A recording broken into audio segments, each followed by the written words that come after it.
Hey everybody, thanks for joining me again. I'm just stopping on for a quick minute to talk to you about the bird flu being back. This is Tuesday, March 29th, 2022. Bird flu is back. It was detected in Minnesota last Friday, which was the 25th. And by bird flu, I'm talking about the H1N1 virus. In Minnesota, it was in five. It was found to be in five different counties. Um, Back in February, around February 8th, I believe, it was found to be on a turkey farm in Indiana. But now, since then, like I said, it's in five counties in Minnesota.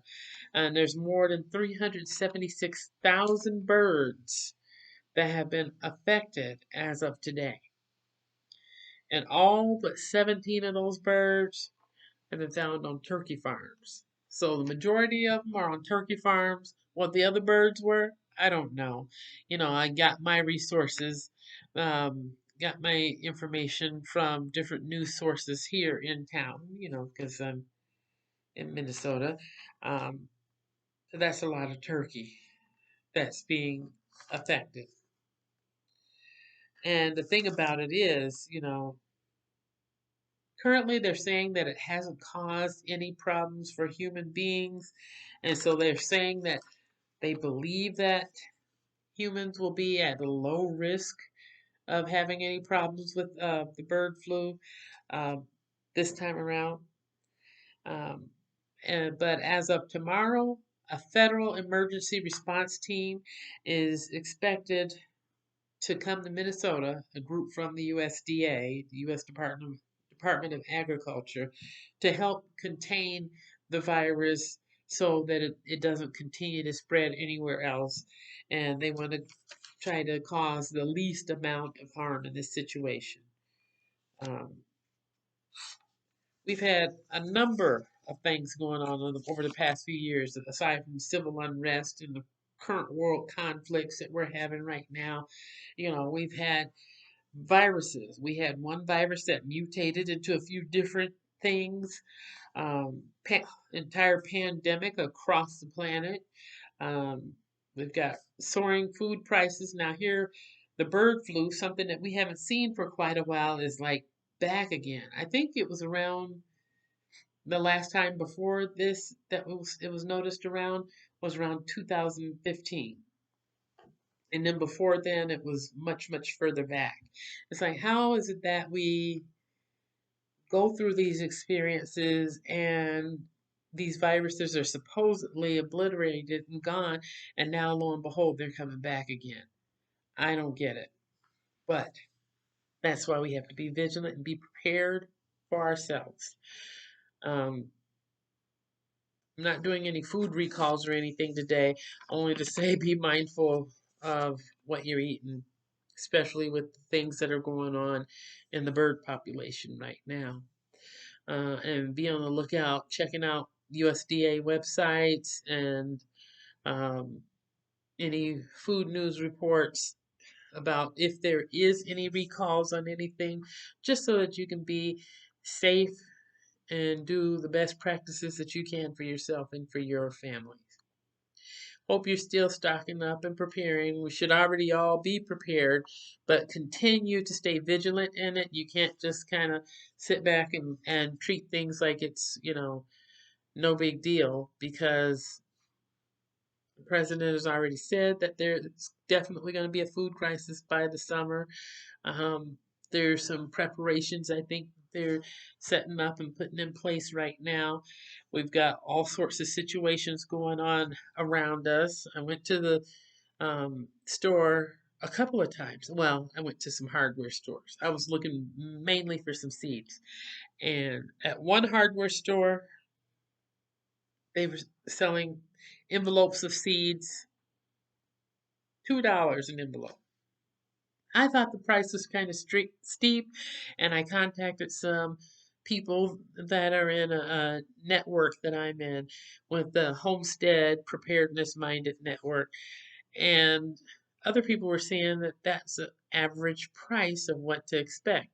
But it's not for me because usually I go through my regular resources and I usually get seeds at a much better price and I get more bang for my buck and get a larger variety of seeds.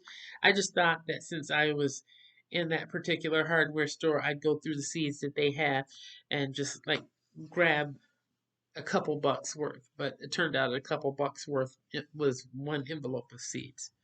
And today I went to a different hardware store to check out their seeds and seed prices, and theirs went from anywhere from $2 to $4 for one envelope of seeds. So I think I will go back to Amazon and continue to get the seeds through the sources that I normally use because I know that I can get a bigger variety and I can get all the things that I really need in a good amount of time. Um, and I know with everything changing that that may not always be the case, but at least for now, I can, you know, pretty much be guaranteed that I can order some and get a decent amount for the money. So just keeping those things in mind and making sure you have a little bit extra water, um, that you have some power source for if the lights go out. Any flashlights or lighting sources, emergency lighting sources that you have either batteries or if it's a hand crank deal, that you are prepared and comfortable with using what you have. Um, I mean, it doesn't make sense to just collect things and get things and not really use them. If you're going to have things, make sure they're things that you are able to use and that you're getting some practice in on how to use those things. Because, you know, last weekend, temperatures were pretty nice. Today, um, they're saying it's going to be rain overnight. It's been like in the 20s yesterday and, 20s to 30s today. So now it's supposed to be rain overnight here where I am, and then snow by tomorrow, and then ice the following day. And so we have all these changing weather patterns in springtime. Um, and we just have to be prepared for whatever may come, and have a backup plan for everything that we're setting out to do. So, thanks for joining me for this few minutes. Um, I hope you have the things that you need. If you don't, you might really want to get on that quickly. There are other channels here on YouTube that have also been encouraging people to continue to get their stuff together and to continue to connect with other channels that are like-minded. Like if you're interested in food preparation or food storage, to continue to connect with those kinds of channels. You know, I'm kind of the root vegetable lady. In fact, I probably could just change my channel to the root vegetable lady, but I dehydrate and I do a lot of things with root vegetables and I eat for a healthier body and a healthier life because what you put in you does make a difference in what you're able to do and how your body will function. So that is why I eat the way I eat. That's why I dehydrate the things that I need because when you dehydrate it, it's taking up less space and you can store it away nice and neatly. And if something comes up, if you got your stuff stored away in your little mason jars or whatever, then you're set for a while. Today I rehydrated, or I usually say reconstituted. I rehydrated um, some beets and some parsnips. And just I actually boiled them together, which most people probably wouldn't do that. But I boiled the two dehydrated things together um, because I planned on eating them anyway. And people were like, "Ugh, who likes beets? It tastes like mud." Well, it's all a matter of mind over matter. So what you want is gonna, you'll get what you want depending on how you prepare it. You can roast those beets. You didn't have to dehydrate them.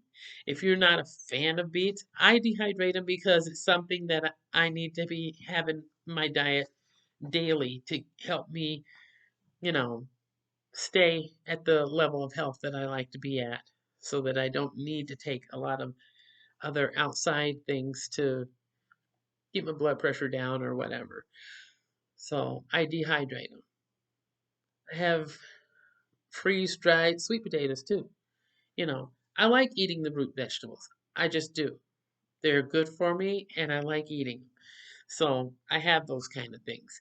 But, like rutabagas. Not rutabagas. Why am I thinking rutabagas? Parsnips. I did the parsnips with the beets today, and parsnips, it looks like a white carrot. You chop it up, dehydrate it or whatever, or you can just cook it straight. I just don't like wasting food, so dehydrating it is better because then I can take my time and eat what I want when I want to and not be throwing food in the garbage. So, but parsnips actually have vitamin C in them. It has a high amount of potassium in it. So it's not really good if you have like kidney failure, things like that. You'd have to talk to a doctor before you have parsnips in those situations. But otherwise, parsnips is really good for somebody that would otherwise be taking in a lot of potassium products to try to keep their blood pressure or whatever under control. So I have my parsnips, I have my beets. It's got the vitamin C, it's got the potassium, it's got a small amount of sugar in there. It does have carbs, but not an overwhelming amount of carbs. And parsnips have protein. You can get your protein and not eat any meat. And I'm not saying that I'm down on meat or anything, but if you were in a situation, even if you're a meat eater, and you were not able to get meat, you can have the parsnips and you have your protein, and they're easy to cook. You can peel the skin off the outside, and chop them, and you can boil them, or like I said, dehydrate them and then go back and boil it later, like I tend to do. And when it's almost done, you just add a pat of butter into that, and it helps with give it better flavor because parsnips have a really strong pungent kind of flavor. To me, it's like eating a carrot that's super strong. it I do enjoy the flavor of the parsnips. So those are some things, that I just have on a regular basis because it's healthy. Um, and it just contributes to my overall health and well-being, and I don't feel like I'm dragging or I'm tired because I've got my vitamin C. I've got my protein. I've got these things that I need to give me the energy to do the things I need to do without putting a ton of junk food in my mouth. I think that's a good way to go, you know, because the things that we eat do impact our bodies. They really do. And with the changing world and everything right now, there's times when you go in the store, and if you watch any of my videos, you see there's a lot of times that I go in the store, maybe looking just for one thing and can't find that thing. Where's the soy sauce? That one, I did a video on the soy sauce. I went in the stores looking for soy sauce and could not find any soy sauce, which to me was just unbelievable. You know, the recent issues with dry cat food and kitty litter, and it's like, where's that at? You go in another store, they're frontlining. They got their toilet paper or whatever products in the front. You pull that first one off, and there's nothing but a big empty space in the back. These are things that are really happening out there, and I don't know that people are really paying attention to it because maybe it's just not so prevalent in the area where you're living. But I mean, start to reach out and look at other preparedness type videos or people that are homesteading or in that particular mind frame. Sorry. See what they're saying. See what they're showing. Because it's not just like clickbait. Oh, I'm going to say there's nothing in the stores. No, it's not really clickbait. It's just, hey, I'm just trying to make you aware that this is what's going on. I don't know if it's how this, I don't know if it's this way in your area or not, but you may want to check with other people that you know that live on the outer circle because things usually start on the outer circle and they work their way in. So if someone else is saying they're seeing something that you're not seeing, you might want to take note, start looking around and seeing how are things in your area. How are things in your store? Is there a lack of anything right now, or is there an ample supply? And I know through the holidays over December to January, it was a decent supply of everything, what I saw in different stores. But before then, I was, sharing videos where there was a lot of stuff missing in the stores. And then through the holidays, there was a lot. So people can come and shop, spend their money, and do all these wonderful things. And then after the holidays, it started trickling back off again. And then, part of it is that it depends on where you like to go and shop. And are you inner city? Are you in the suburbs? Are you living way out in the country somewhere? Maybe you are out in the country and you have a large area of land where you can just grow your own stuff and you don't have to think about all these other things. But there's a lot of people like me that live in the city that may live in a multi-family dwelling, such as a apartment or condo or townhome or twin homes or whatever, where you have either a shared wall or a shared floor or a shared ceiling with someone else, with your neighbors. So in those cases, stocking up things to a great abundance, it would have to be looked at in a different way because you just can't have like 50 gallons of water here over on your side wall. That would just be kind of ridiculous and unsafe because if it all fell over on you, it would be a mess. But, I've had some viewers express concerns um, and ask me, well, how much water are you saving? I don't, you don't show water and, stockpiles of water or this or that or anything else or any of your preps in your videos. Well, number one, I don't feel like I have to show all that in my videos. I'm just sharing information with you, but I don't necessarily show everything that I have to somebody else. But I do have what I need. And yes, I am prepared. Yes, I do have, you know, some water, backup water supply stored up. But then I also have a Berkey. I also have a life straw if I happen to be out somewhere and then I end up having to use that.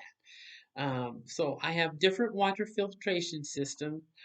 Um, I have the Brita, which is only for my water bottle, but I have the Berkey, which does the regular filtering of what I use every day for eating, drinking, and cooking. I've stored up some water to the side, regarding that. I don't really go out and buy bottled water because I don't need to, because I have the Berkey and because I just have this thing about having those plastic water bottles that are going to end up in landfills. And, I try to be conscious about what we're doing to our planet.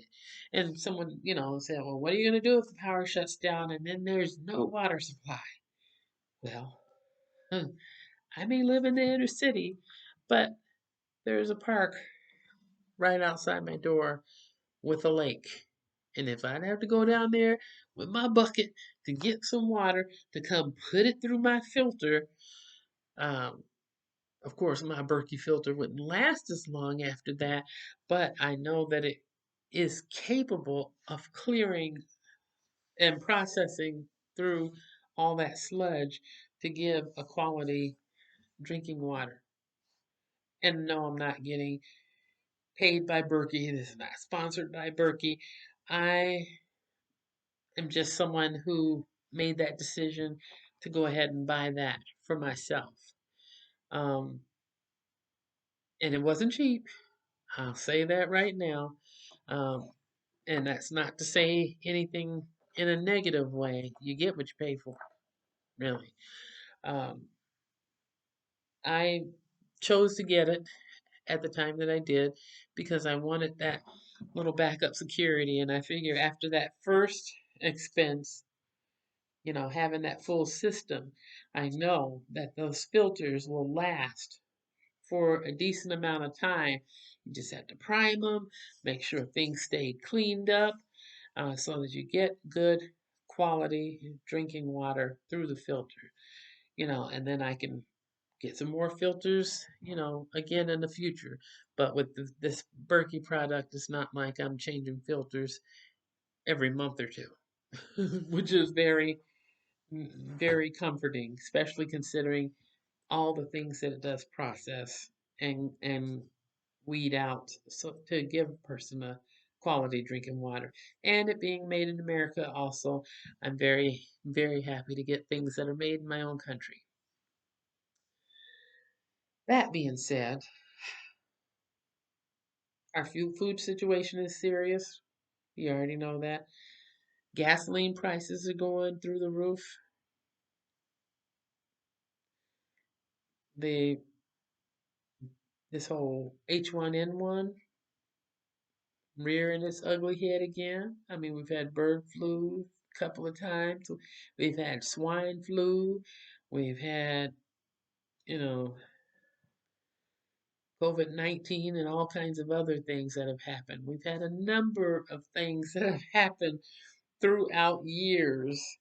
And it seems like with everything that's been happening, we need to not just let go of the old thing that's happening, but remember what we experienced and try to be better prepared for the next time because it seems to be kind of cyclical. So if we can be better prepared and say, "Oh yeah, I remember when we went through that, we needed to have face masks and da da da, this and that and the other." Well, since we know that that was the case, don't just, I get it, people want to just rip off the mask and throw it away and run into the sunset. But the reality is, the world is changing and our lives are changing. And the best way to manage things right now is to remember what we just experienced, remember what we just learned, take those hints from those things that we did just learn, and move forward in a positive way. Be prepared. Keep an extra mask in your, zipped up in a Ziploc bag or whatever in your backpack or in your car or at your office, in your home or wherever. So if something were to go down, that you'd be ready. Just like having a flashlight is good if the power goes out. You'd be ready. It's a good thing to do, to have that. You can be on an elevator and the elevator break down. And when it breaks down and the lights go out and everything, people start freaking out. I've been stuck in an elevator before, so I know it's not a good feeling. But if you have a flashlight, just one of those little ones in your pocket, sometimes that little light can give you all the comfort that you need, to where you can see the buttons, push the emergency button so that hopefully someone will be notified that you're stuck in there and you'll be able to make it through until they're able to fix that elevator and get that door open. Do you go out and walk? Really? How much exercise are you getting moving your body? And I understand some people may not be able to get out and physically walk, but do whatever you can to increase your mobility. If it means just doing arm exercises, raising and lowering your arms, do that. If you are able and can get out and walk, start walking. Even if you're only able to walk a little bit that first time, that's fine. The next day you walk again and push yourself a little bit further. And if you keep doing that, you're going to find that you're getting further and further and further ahead. And I've seen people and know people who have done that and they've lost a lot of weight. The arthritic problems that they were having, with their joints and things, um, that problem has decreased and their health has increased, and now they actually feel happier and better and they're more motivated.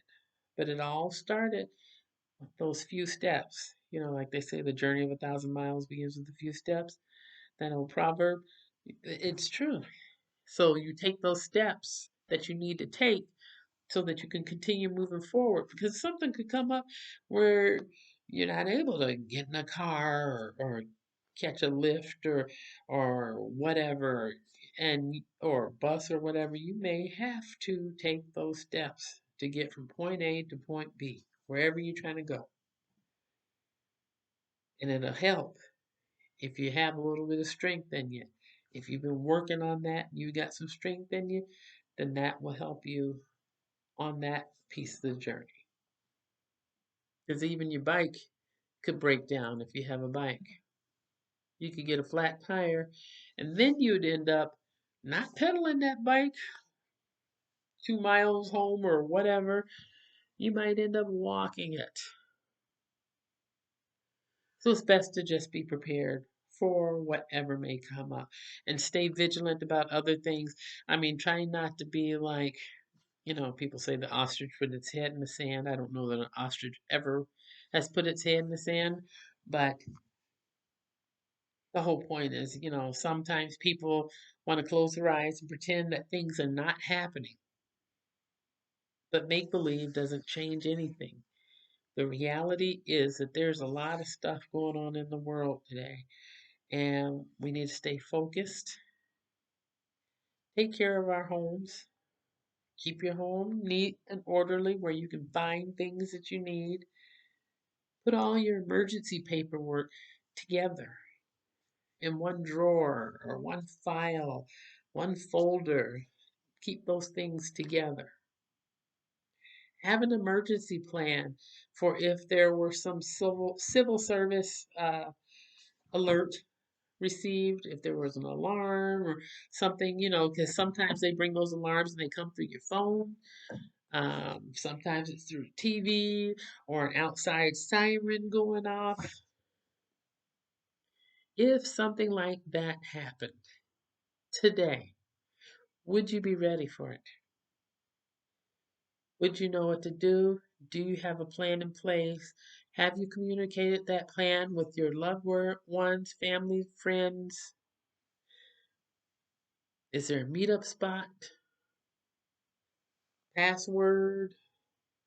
Special place to go? Just like we know when there's a storm, if there's a hurricane, there's a tornado or whatever, you know what you need to do, I hope. And you do it immediately at those times. The same is true for if one of those civil service alarms were to go off. Back when I was in grade school, they would show the cartoon about duck and cover. People covering their heads and ducking and putting their hands over their head or putting a book over their head in case something were to fall on them. These are the things that we need to focus on and start having drills with. Not trying to sound negative or ominous. I'm just trying to keep it real. So those are some things to think about. Schools have started back up here where I am. Teachers have been on strikes for a few weeks, and it puts the kids here at a deficit because that means that either they're not going to get all the education that they should be getting for their particular grade, this year, or they may end up going into school all the way, into the middle of summer or through the whole summer. I mean, we just went through this whole pandemic shut in with kids not being able to go to school for a really long time, and they were taking their classes through a tablet.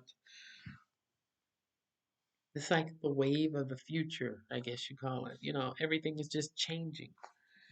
And if you have a farm, more power to you.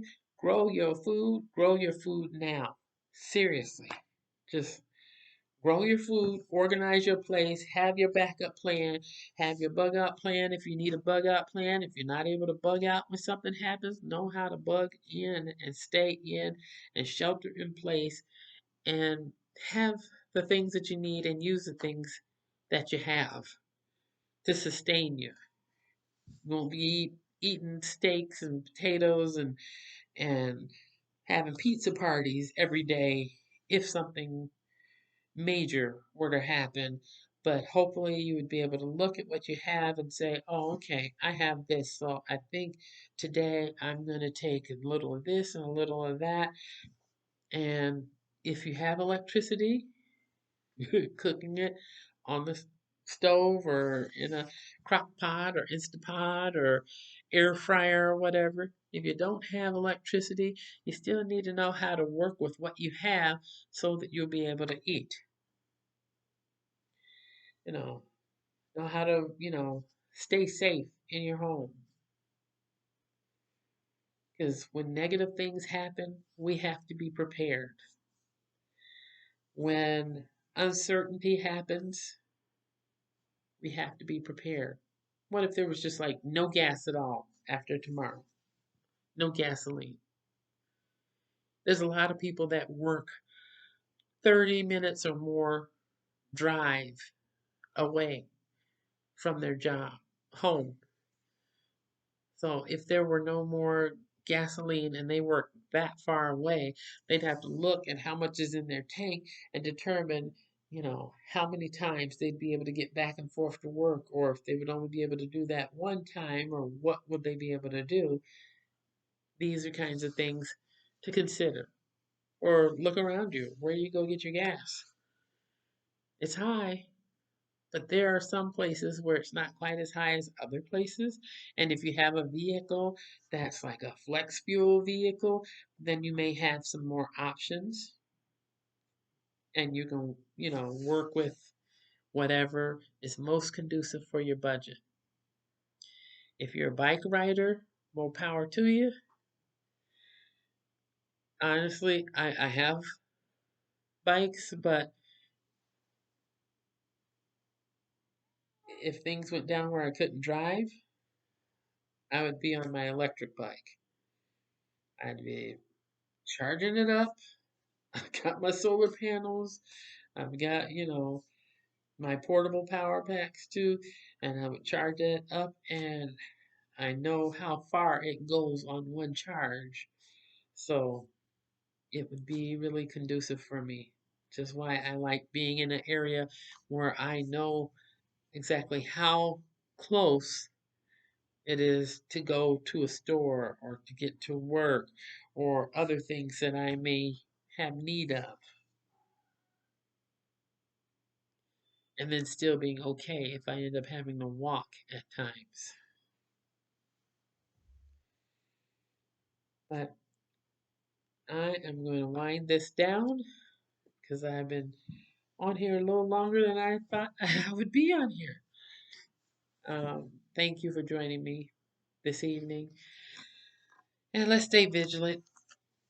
Keep your eye on the prize and keep a watch out for anything that comes in the FDA or the USDA websites regarding our food security. If you're in America, it would be for the FDA or USDA. I'm not sure what it would be for Canada or other provinces, but do keep an eye on what's going on around you and do take some time to count the cost to see, count how much you have and try to figure how long the things that you have would last you reasonably. Because if they've all of a sudden said nothing else coming into the stores for the next 6 months, do you have enough to make it through all that time? You may have to like cut down and ration some things. And if you find that you have already been overcooking or cooking to an excess, more than what your family can eat in a given day, and then just throwing the rest of it away, maybe it would be better to just pare down and not cook quite as much, not prepare as much so that you have what you need for a given day, and that there's nothing that becomes a waste and ends up in the garbage, because food security is important as well. But thank you again for taking the time to join me today. Um, and look forward to seeing you again soon. I need to get more mason jars, so because I've been dehydrating more onions, and I have actually run out of jars, so now I've got stuff in like Ziploc baggies. So I will be using those onions next. But thank you again for joining me today, and I hope that you are taking the time to prepare for yourself and for those that you care about.